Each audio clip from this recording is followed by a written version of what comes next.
Hotel Black Power, brothers and sisters. As always, your brother Shaka saying, Kofa here, the street law soldiers. Giving honor to the Creator, giving honor to the ancestors. My sister, Chief of Staff, Brother Harris Abdul. My father, my in-laws, and all of our ancestors. My subscribers, my followers, my listeners. That we may continue to fight for the liberation and salvation of our black nation.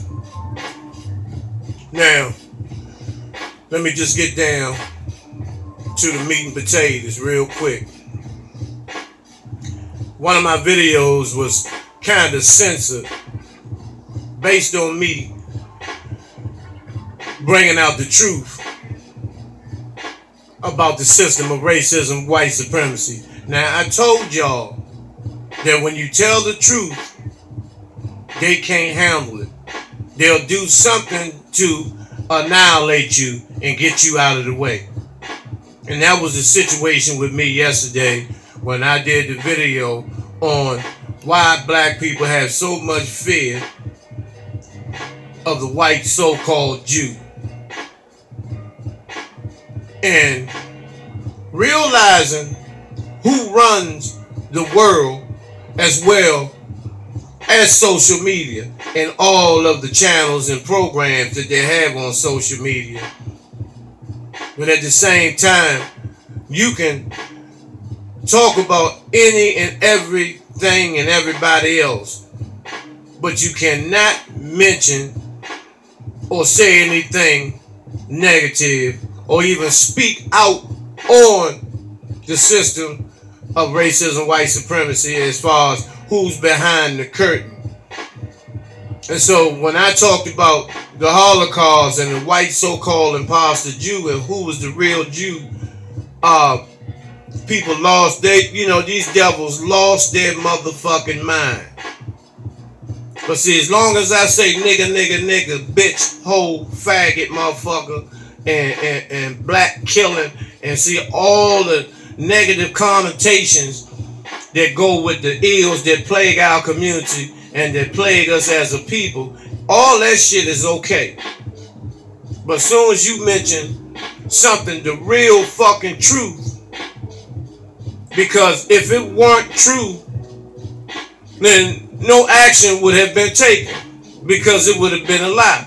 But since it's the truth, and it's a strong possibility that a lot of our people may wake up once they hear the truth, which I believe, once our people know the real truth about everything, that everything will change. But as long as our people are in the blind, as long as we have these bootlicking motherfucking jigaboo, shucking and jiving, fried chicken eating motherfucking niggas, house niggas, and these motherfucking porch monkeys that are paid by the powers that be to keep us illiterate and keep us fucked up. If you notice, just like when you're out there in the street in the police force, if it's a white and a black police pulling up on a black man or woman and a physical confrontation erupts, it's always the black police that puts in the most work that will fuck a black man up or a black woman. It's always a black nigga cop, because he wants to show his white constituent that he doesn't show any favoritism and racism towards his own people. But the white cop doesn't give a fuck how you think, how the black cop thinks. When it's a white man or a white woman, they're going to be treated with the highest of respect, and they will not be harmed. And so, by the white man saying that the white cop saying that the black cop, how he treats his own people, that gives the white cop the initiative and the comfortability of taking the life and the lives of black men and women.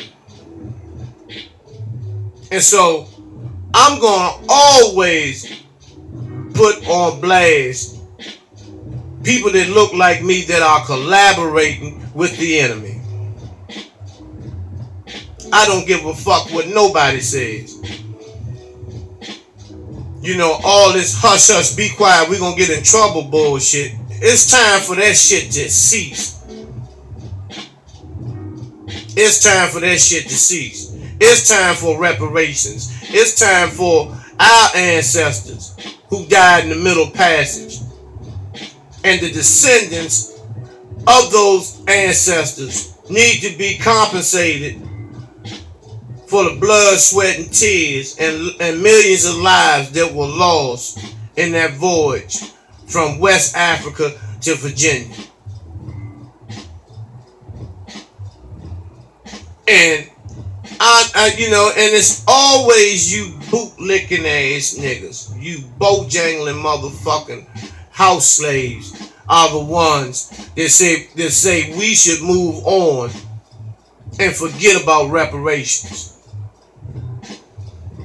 But we assist everybody else in getting their reparations. But when it comes to us, we're left holding the motherfucking bag, and we get the brunt end and the disastrous end of every motherfucking situation. But we don't want to accept that. You got blacks talking about profanity.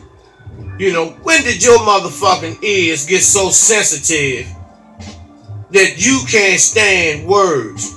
Because that lets me know you are a bojangling, jigaboo ass nigga too, because of the fact that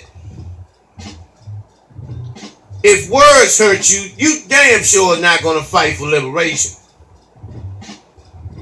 If some words hurt, see, you're conditioning your mind to accept and prepared mentally to be called a nigga by any of these white crackers out here.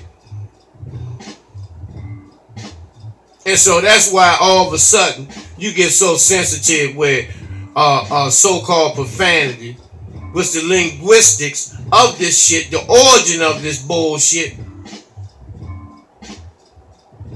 was created when some of these cavemen didn't like how a particular word sound or the vowels and consonants that were in certain words, and so they label that as a word that is not healthy or that is not good.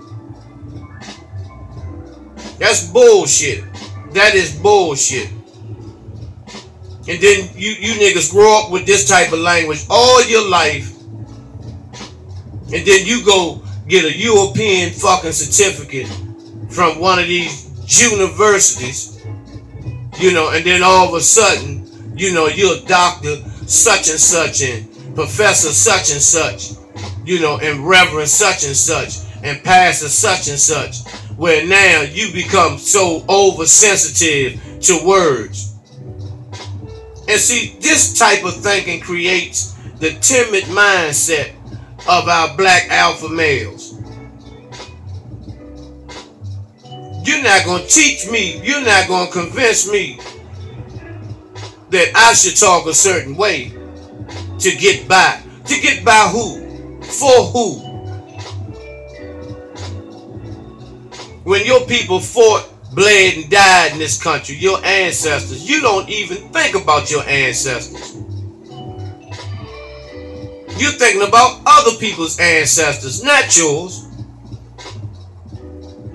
Because that's the sick thinking. And then some of you black men and women that have these so-called degrees or whatever, you know, and you call yourself a lecturer or a scholar, most of you are not going to do anything for the liberation of black people either. You're just using the proper diction that is required to captivate a motherfucking audience so you can get some goddamn bread. So you can stack paper. Going from city to city, regurgitating that motherfucking bullshit and telling people we shouldn't fight, that we're not going to have to fight. Instead of telling our people how to prepare for war. how to start storing water, how to start storing non-perishable items, how to get all the bullets and ammunition and weapons that you can possibly muster. Because don't think that they're not prepared. They're not preparing, and they do it each and every day. And see, the way that they get us, all they do is put a couple of commercials on TV. You know, get a bucket of chicken from KFC for $3-4. You niggas line up miles in the motherfucking drive-through, while the crackers out here, you know, going to the gun range, learning how to fire bazookas and laws and all this shit. You worrying about what outfit you gonna put on, how you gonna look, and who are you trying to impress?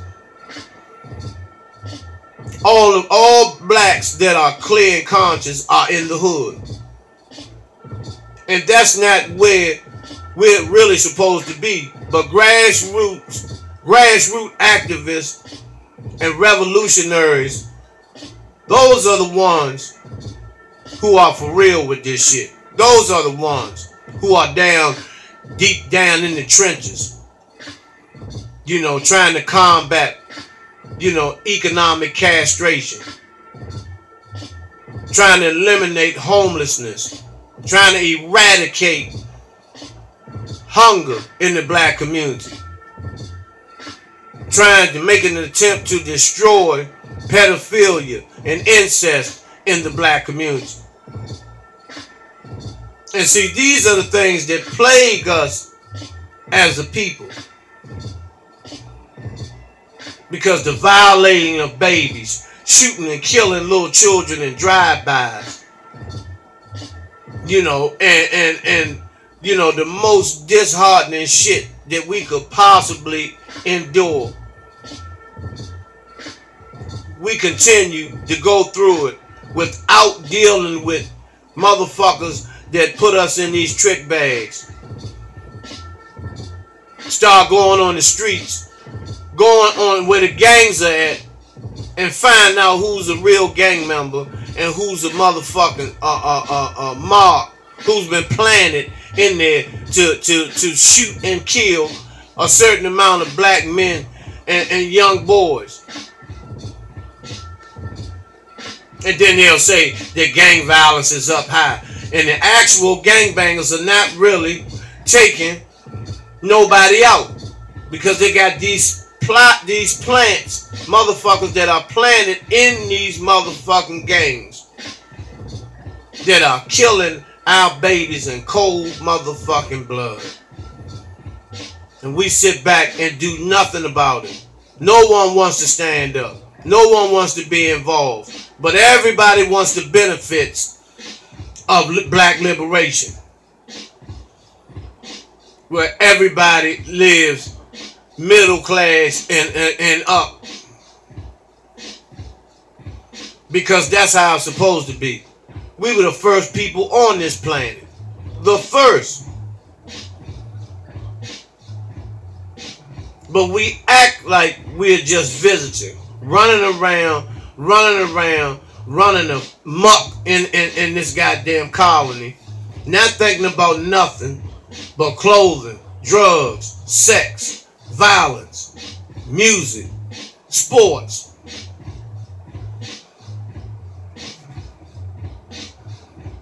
You know, and while the cracker is going to his broker, seeing how high his stocks have gone up this week, and whether to sell and get 10, 20 motherfucking $1 million.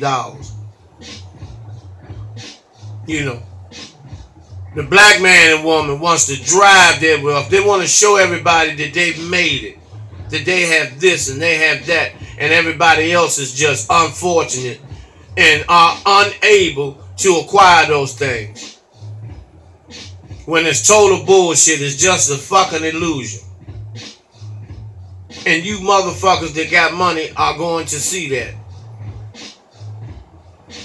You know, when your children and grandchildren are become of age and they get caught in this system, you're going to understand clearly what this shit is all about. You know, so when do we wake up?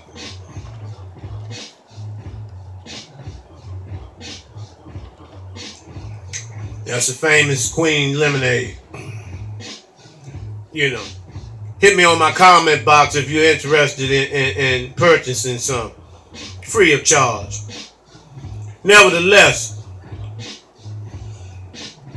our people have been trained to not say certain things about certain people, but you can say everything about every other people. I'm not buying that shit. I'm not buying it. It's time for the black man to stand up. It's time for the black man to be counted. It's time for us to stop bullshitting and dilly-dallying and, you know, and tiptoeing through the tulips and all this bullshit and get on our motherfucking square and start banging on this fucking beast.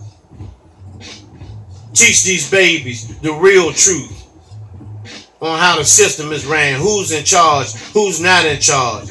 Why are we at the bottom? And the people that are responsible for keeping us at the bottom. I hear people talking about Kathy Hughes this, Kathy Hughes that. You know, when you look at her history, she's a jigaboo bed wench. Now, the only people that are real, like I said, once again, that are down, that are banging on this beast are the grassroots activists. And generally, when you see them, they really don't have any money. But they got plenty of information and heart to go along with it, to be down for whatever. Some of us think, you know, we're going to magically get our liberation. You know, poof. Then we become liberated. It's not going to work like that. The only way we're going to acquire liberation is we have to take it. We have to take it. We have to go and get ours. Because we go and get ours for everything else. For everything else. So it's time for you, black man, time for you, black woman, to step up to the motherfucking plate.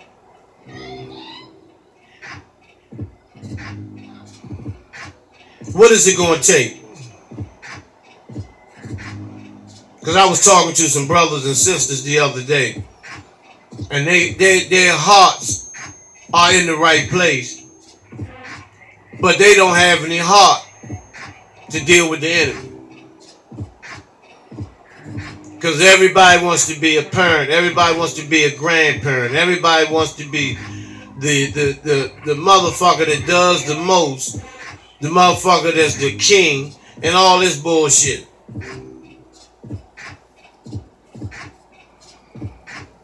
So, you know, we got to come up with some plans, brothers and sisters. You know, step into this motherfucking demon. Step into this cracker. But first, we got to get the house niggas out of the way. And I'm going to continue to say that. I'm going to continue to put them on blast. And for those who are struggling, need to step up and clean their acts up too. You know, DMX, Jay-Z, and the whole gamut of these so-called rappers that are strung the fuck out on codeine, cough syrup, and marijuana. And I mean strung out. And like I always tell people in my family, you know, 2018 was the year, so far has been a wonderful year. But I had to take the baby steps. I had to walk light. My studies had to be on point. Intense research. You know, the heartbreaking task of finding out about all our great men and women from the great line of divine were turned in or crossed by the enemy. And how do you think that feels?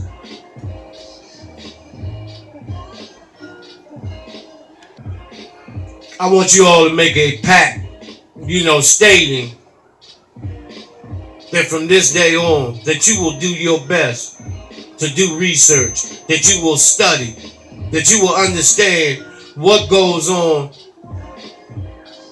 in this country and what you need to do, what contributions that you can make to make change, to make a difference.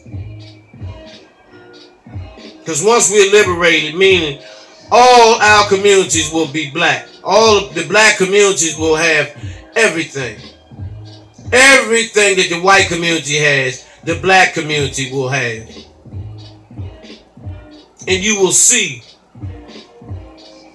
once everybody, the wealth is distributed properly, split down the middle, and you will see the best of us come out. You know, because when you're getting out of prison and, you know, you're just coming home and you're unsure, you're really afraid because you might go back if you don't get a job, if you don't stay straight, you don't do the right thing. But that type of pressure when you're coming home and there's nothing there but the same things and the same substances that led you to go to prison in the first place. You know, that's why it's so important that the black community be, once our liberation kicks in totally, our brothers and sisters that are behind enemy lines in these dungeons that they call prisons, we take our half and we roll. We take our half and we roll. It has to be a redistribution of the wealth, so we can have our mom and pop stores once again. The black community will be self-sufficient, where it can take care of itself. And the black dollar has to go in the black community, go around in the black community at least 25 times before it leaves out of the black community. Just like the Asians. Just like the so-called Jew. The Italians. The Russians. The Koreans. That money stays in their hood for at least 14 to 16 years. And can you understand a dollar going around 16 times, which is really $16? So that's just an example of what we have to do as a people. Black-owned barbershops, black-owned grocery stores, with no stealing. Because a lot of us, as we speak today, a lot of blacks that have their own businesses, a lot of them, they cheat their own people. And we are the only ones that we cheat each other out of our money. But they won't do that to the Latino. They won't do that to the Korean. They won't do that to the Russian. They won't do that to the Nordic white man.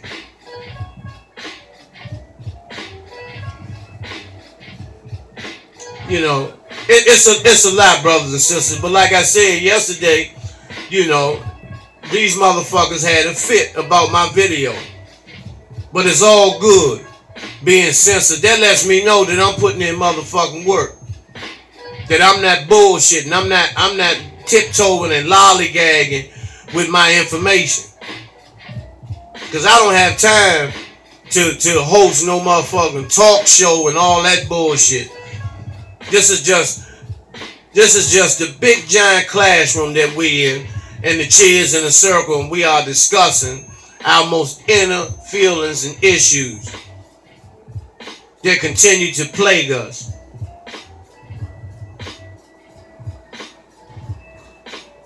So, I'm going to be getting back with you all shortly.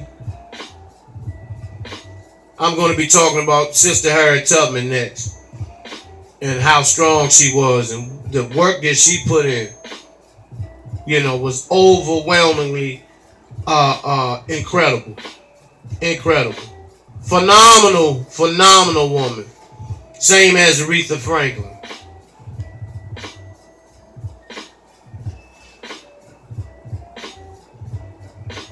I'm going to be getting back with you all shortly. As always, Hotep, Black Power.